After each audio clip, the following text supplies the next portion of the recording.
शिक्षा मस्तिष्क का संसार है, शिक्षा समाज का व्यवहार है, शिक्षा ज्ञान का संसार है, शिक्षा जीवन का आधार है। नमस्कार मित्रों, शिक्षा या ज्ञान के बिना ये जीवन बेकार है। ये शिक्षा और ज्ञान ही हमारे जीवन का सबसे बड़ा उपहार है। इसलिए आप निरंतर ज्ञान प्राप्ति के रास्ते पर चलते रहें। ज्ञान प्राप्त करने की प्रविधियाँ, विधियाँ और उनके तरकीब, उनके तौर तरीकों पर हमेशा अभ्यास करते रहें। ये आजकल हमारे जो पेंडेमिक पूरे विश्व में फैला हुआ है, कोविड-19, जिसको कोरोना भी बोलते हैं, इस कोरोना वायरस के कारण हमारे पूरे विश्व में एक भयावह की स्थिति है। ऐसी आपातकालीन स्थिति है कि इसे समझने, सोचने और इसके उपाय सुझाने के सारी शक्तियाँ ऐसी लग रही हैं कि आज कमज़ोर पड़ चुकी हैं। और हमारा ज्ञान और ये शिक्षा ही है जो आज इसके रोकथाम में कारगर साबित हो रहा है। चाहे वो उसके बचने के उपाय हों, मास्क लगाना, 2 गज की दूरी और सैनिटाइजेशन जैसे, ये हमारे ज्ञान के बदौलत ही हम इस तरह के उपाय को सुझा पाए हैं। साथ ही चाहे प्री मेडिकेशंस हो, ड्यूरिंग मेडिकेशन हो या प्रो मेडिकेशन हो या उसके ट्रीटमेंट, ये सारे इलाज के बारे में जो हम आज जानकारी प्राप्त कर चुके हैं वो हमारे ज्ञान के बदौलत ही है। और वैक्सीनेशन जो हमारी सबसे बड़ी उपलब्धि रही है इस कोविड-19 की, वो भी उपलब्ध हो चुका है केवल हमारे ज्ञान के बदौलत से। और यकीन जानिए, हम भविष्य में इस पर अवश्य विजय प्राप्त करेंगे। तो भारत भूमि के ऋषि पुत्रों और पुत्रियों, आपको नमस्कार। आप अपने अंदर के ज्ञान को जगाइए, अपने ज्ञान को बढ़ाइए। ये सेल्फ स्टडी, स्वाध्याय और निरंतर अभ्यास यानी प्रैक्टिस से होगा। कल मैं एपिसोड में बात कर रहा था कि आपको ज्ञान की अभिवृद्धि कैसी करनी है। आपके ज्ञान का आधार 3 होंगे, 3 दक्षताएं होंगी। पहला लिटरेसी जो भाषाई दक्षता है, दूसरा न्यूमरेसी गणितीय दक्षता और तीसरा सुप्रीमेसी अर्थात समान अध्ययन की दक्षताएं, उनकी समझ। इन तीनों के लिए मैंने आपको एक बताई थी पिछले एपिसोड में कि आपको एक डायरी मेंटेन करना है। और ये डायरी क्या होगी? ये डायरी कोई कॉपी भी हो सकती है, कोई पुरानी डायरी हो सकती है, किसी से मांग सकते हैं, किसी से ले सकते हैं। और इस समय आपके पास बहुत सारी कॉपियाँ खाली बची होंगी, उसे भी डायरी के रूप में उपयोग कर सकते हैं। आप उसमें दिनचर्या नहीं बल्कि दिन प्रतिदिन पढ़ने वाली, वो समाजोपयोगी, वो आपके ज्ञान की अभिवृद्धि करने वाली सारे तथ्यों को उसमें समाहित करेंगे। मैं यहाँ एक डायरी दिखाना चाहूँगा। ये देखिए, ये मैंने डायरी बनाई है। इसमें मैंने मैथमेटिक्स, इंग्लिश और वो सारी चीज़ें इसमें समाहित किया हुआ है। हर चीज़ें इसमें लिखी हुई हैं। हालांकि मैं पहली डायरी आपको दिखाना चाह रहा था कि पहली डायरी आपको दिखाऊं, लेकिन वो मिल नहीं पाई। आपको जो डायरी बनानी है उस डायरी में हर सब्जेक्ट को समाहित करना है। उसमें कोई कंटिन्यूसली किसी राइटिंग से या किसी ऐसी सिस्टमैटिक ढंग से नहीं लिखना है, बल्कि एक रूप से एक रैंडम तरीके से आपको लिखते चलना है। तो इस डायरी में आपको सारे फंडामेंटल्स जो आप न्यूज़पेपर रोज़ पढ़ेंगे, न्यूज़ देखेंगे, सुनेंगे, पढ़ेंगे कहीं से अखबार में, उन सारी चीज़ों को जो आपको लगता हो कि ये जानकारी मेरे लिए महत्वपूर्ण है, उसे नोट करना है। ये डायरी बनाने का अर्थ ये नहीं है कि आपको वो छोटी छोटी बातें लिखनी हैं जो आप दिनचर्या में करते हैं या आज आपको कोई स्पेशल घटनाएं हो उसको उल्लेख करना है, बल्कि ये नहीं, आप पढ़ाई से संबंधित, अपने ज्ञान की अभिवृद्धि, अपनी शिक्षा से संबंधित सारी चीज़ों को नोट करेंगे। तो ये तो हो गई डायरी बनाने की। अब आप प्रतिदिन न्यूज़पेपर ज़रूर पढ़ें, या न्यूज़पेपर आपको कोई भौतिक रूप से ना मिले तो आप इंटरनेट पे बहुत सारे न्यूज़पेपर्स प्रकाशित होते हैं, आप उनको पढ़ें, उनके इकोनॉमिक्स पेज को पढ़ें, उनके स्पोर्ट्स पेज को पढ़ें, उनके इंटरनेशनल, नेशनल और अपने स्टेट्स लेवल की सारी न्यूज़ उनको पढ़ें और जो महत्वपूर्ण लगे उसे नोट करें। दूसरा है, आप अपने सब्जेक्ट्स को जब पढ़ें तो बहुत सारी ऐसी चीज़ें होती हैं, फार्मूलेज होते हैं, मेथड्स होते हैं, विधियाँ होती हैं, तरकीब, टेक्निक्स, उनको भी नोट कर सकते हैं। इंग्लिश में, हिंदी में कोई महत्वपूर्ण वर्ड्स हैं जो आप कहीं पढ़ते हैं उसको नोट्स कर सकते हैं, या किसी के ज़ुबान से आप सुनते हैं, आपको लगता है नई चीज़ है, उसको नोट कर सकते हैं।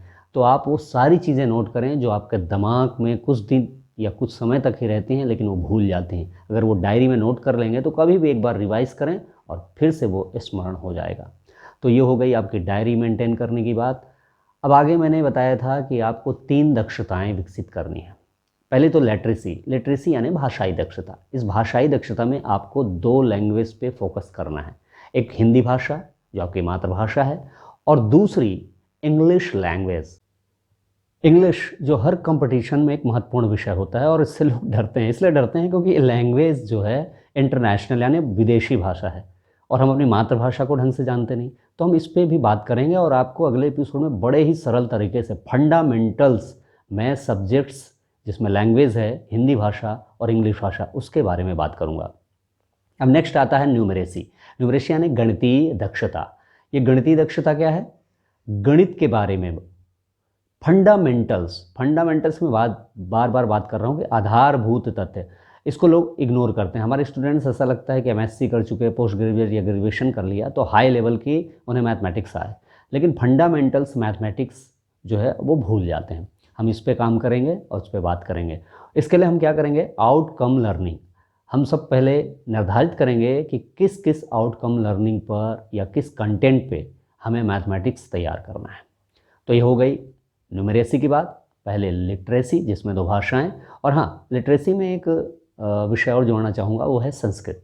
संस्कृत भाषा हमें ज़्यादा सीखनी नहीं है क्योंकि वो कठिन है, लेकिन उसके कुछ श्लोक हैं जिसको आप पोयम इंग्लिश में बोलते हैं, कविताएं कहते हैं, उसमें श्लोक कहा जाता है। प्रतिदिन 4-5 श्लोक आप उसको चाहे याद कर लें चाहे रट लें और उसे रोज़ अपनी ज़ुबान से सही उच्चारण के साथ बोलें तो आपकी ज़बान भी साफ़ होगी और हिंदी भाषा का जो उच्चारण है वो शुद्ध होगा। अब तीसरा आता है सुप्रीमेसी, जिसको हम जनरल स्टडी भी कहते हैं।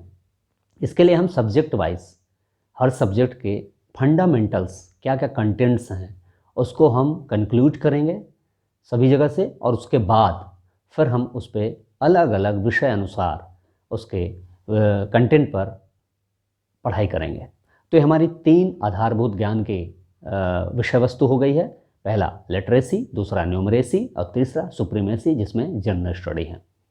अब चूँकि हम ये तीनों चीज़ें पढ़ चुके हैं अपने एजुकेशन के दौरान, अपने क्वालिफ़िकेशन के दौरान, लेकिन ये सारी चीज़ें हमारे दिमाग से उतर चुकी हैं।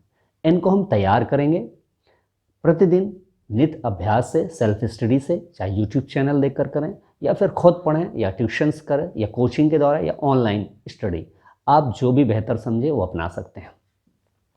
अब आता है इनमें हमें पढ़ाई के कौन से तौर तरीक़ों, टेक्निक को ध्यान में रखते हुए ये सारी चीज़ें करनी हैं। उसके लिए मैं 3 चीज़ें आपको बात करूँगा। 3 में PQR। P प्रोडक्टिविटी अर्थात total inputs equal to total outputs. आपके जो ज्ञान के स्तर है वो टोटल, जितनी भी चीज़ें आप ग्रहण करें वो टोटल इनपुट्स होगा और उसके बाद जो हमें समझ में आया वो टोटल आउटपुट्स आपके पूरे इक्वल होने चाहिए। इसी को प्रोडक्टिविटी कहते हैं। क्वालिटी का अर्थ ये है कि आपका जो परफॉर्मेंस है वो एक्सीलेंस होना चाहिए, यानी प्रदर्शन में श्रेष्ठता होनी चाहिए। अर्थात आप उन कंपटीटर्स के बीच में जा रहे हैं जो आपसे भी उच्च डिग्री के हैं, उच्च शिक्षा प्राप्त हैं, उच्च ज्ञान है उनका, लेकिन उनके बीच भी हमें श्रेष्ठ का प्रदर्शन करना है। यही तो कंपटीटर्स का काम होता है कि हम हजारों लाखों में से बेहतर प्रदर्शन करें। और तीसरा होता है रैंक, पोजीशन एमंग सोसाइटी। हमारा मतलब ये नहीं है केवल कंपटीशंस में हम आगे रहें। अगर हम किसी सर्विस में सेलेक्ट होते हैं तो वहाँ भी हमारी पोजीशन उच्च दर्जे की होनी, अर्थात हम वहाँ भी परफॉर्मेंस एक्सीलेंस रखें। तो ये 3 चीज़ों पर बात करेंगे PQR, और इसी के अनुसार हम तैयारी करेंगे। इसका मेथड्स क्या होगा? हम कोई भी तैयारी या प्रिपरेशन करेंगे, चाहे वो न्यूमरेसी की हो, लिटरेसी की हो, सुप्रीमेसी की हो, उनके तरीके क्या होंगे जो आपके सीधे दिमाग में बैठ जाए, आपकी समझ में आए और आप उसका बेहतर ढंग से अनुप्रयोग कर सकें, रिकॉल कर सकें, परीक्षा में बेहतर प्रदर्शन कर सकें। इसके लिए मैं 4 चीज़ें आपको बोलना चाहूँगा। 4 मेथड्स बड़े ही महत्वपूर्ण हैं। इसका मैंने खुद प्रयोग किया है और अपने स्टूडेंट्स को भी कहा है, बहुत ही फ़ायदेमंद रहा है। ये 4 चीज़ें हैं। पहला तो टेलीस्कोपिक यानी दूरदर्शिता। आप परिकल्पना, आप बहुत सारे चीज़ों को सोचते हैं, दिन प्रतिदिन सोचते हैं, लेकिन आप कुछ महत्वपूर्ण तथ्यात्मक ढंग से सोचें।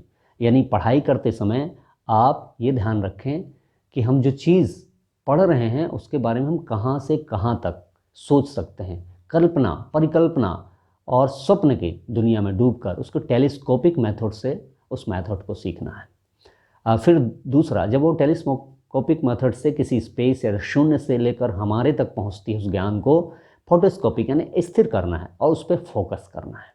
जब ये हो जाएगा उसके बाद इसमें एक्शन, रिएक्शंस, ये सारी चीज़ें भर देते हैं और वो बन जाता है सिनेमैटोस्कोपिक, अर्थात फिल्म चित्र, चलचित्र के अनुसार चित्री, जो हमारे दिमाग में बिल्कुल एक पिक्चराइजेशन हो जाता है। इमेज के साथ, इमेज स्ट्रीमिंग के साथ एक फिल्म बननी शुरू हो जाती है और वो फिल्म हमेशा के लिए याद रहती है, क्योंकि वो ऑडियो विजुअल होती है। और फिर लास्ट आता है जिस पे हमको काम करना है, छोटी छोटी चीज़ें, विश्लेषण, संश्लेषण, उसका क्लासिफिकेशन, ये सारी चीज़ें करनी है, वो है माइक्रोस्कोपिक। जी हाँ, माइक्रोस्कोपिक। तो 4 चीज़ें, 4 मेथड से हम पढ़ाई करेंगे और आप यकीन जानिए आपको हमेशा सदैव ही ये चीज़ें याद रहेंगी, आपके दिमाग में रहेंगी, आप बेहतर रिजल्ट कर पाएंगे और बेहतर तरीके से आप किसी भी कॉम्पिटिशन्स को आप क्लियर कर पाएंगे। तो 4 चीज़ें फिर याद रखें, टेलीस्कोपिक मेथड, दूसरा फोटोस्कोपिक मेथड, तीसरा सिनेमैटोस्कोपिक और चौथा माइक्रोस्कोपिक। तो आगे हम बात करेंगे इन्हीं मेथड्स के अनुसार। तो आइए अब ये आज का एपिसोड यहीं समाप्त करते हैं। अगले एपिसोड में आपको फिर महत्वपूर्ण जानकारियाँ दूंगा और फिर विषयवार कंटेंट्स के अनुसार हम आपको तैयारी करने के तौर तरीकों पर फोकस करने के लिए एपिसोड तैयार करेंगे। तब तक के लिए जय हिंद।